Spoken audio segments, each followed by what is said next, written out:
আপনাকে ডাকে নাই? ডাকে। শুধু দর্শকবৃন্দ, আমরা গতকাল আমাদের একটা ইফতার পার্টি দেখেছি। আজকে আমরা আরেক জায়গায় ভেন্যু চেঞ্জ করে অন্য জায়গায় চলে আসছি। আমাদের গতকালের ইফতার পার্টির যিনি রাঁধুনি ছিলেন এবং ইফতার যিনি তৈরি করেছিলেন, আজকে তিনিই তৈরি করছেন। তাকে আমরা একটু এক নজর দেখে নেই, পরে তার বক্তব্য নিব। আর আমাদের ভেন্যুটা আমরা দেখি, আজকে ইফতারের যে ভেন্যুটি এটি হচ্ছে মামুন ভাইয়ের পুকুরের পাড়, পল্লী বিদ্যুতের পাশে দেউতি বীরগাছা রংপুর। আমাদের সাথে আরও যুক্ত হয়েছেন আমাদের গতকালের ইফতারের আরেকজন শরীক, আমাদের ছোট ভাই প্রিন্স, এবং সেই সাথে গতকালের ইফতার মিস করা আরেকজন শরীক, আমাদের চাচা ফারুক চাচা। সেই সাথে আরও একজন আছেন এখানে, নয়ন, আমাদের বিশিষ্ট মৎস্য ব্যবসায়ী,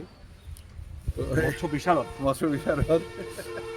এর পর্যায়ে আমরা আমাদের আজকের ইফতার প্রস্তুতকারীর বক্তব্য শুনি যে কালকের ইফতার তিনি বানানোর সময় কি ধরনের মজা পেয়েছেন আর আজকে কি ধরনের মজা পাচ্ছেন। এটা টোটালি ডিফারেন্ট। তো আসলে কালকেরটা তো ছিল একটু আধুনিকতার ছোঁয়ায়, হচ্ছে বিরিয়ানি এই টাইপের কিছু, বাট হার্বাল ইফতার।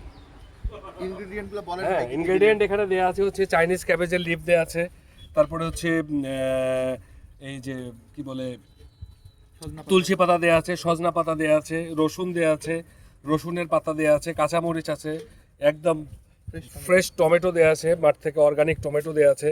সো তারপর ব্যানানা আছে। যদিও ভাজা পোড়া কিছু বাজার থেকে কিনে নিয়ে আসা হয়েছে, তবে ওইটাকে চাইতে এইটাকে প্রাধান্য দেওয়া হচ্ছে বেশি। এটা হচ্ছে আমাদের আজকের মেইন হার্বাল ইফতার। তাহলে আমরা আজকে হার্বাল ইফতার খেতে যাচ্ছি। আমরা ইতিমধ্যে গুগলে সার্চ করে দেখেছি যে আজকে আমাদের ইফতার যেটি তৈরি হচ্ছে সেখানে প্রচুর পরিমাণে vitamin K, vitamin A, calcium, iron, তারপর মিনারেলস, মানে কোনো ধরনের ভিটামিনের ঘাটতি নাই, মিনারেলসের ঘাটতি নাই, ভিটামিন এবং মিনারেলসে ভরপুর। আজকে হার্বাল ইফতারে আপনাদের সবাইকে অগ্রিম আমন্ত্রণ থাকলো। এর পরবর্তীতে যেদিন আমরা আয়োজন করব সেদিন আপনারা অবশ্যই উপস্থিত থাকবেন। সবাইকে ধন্যবাদ।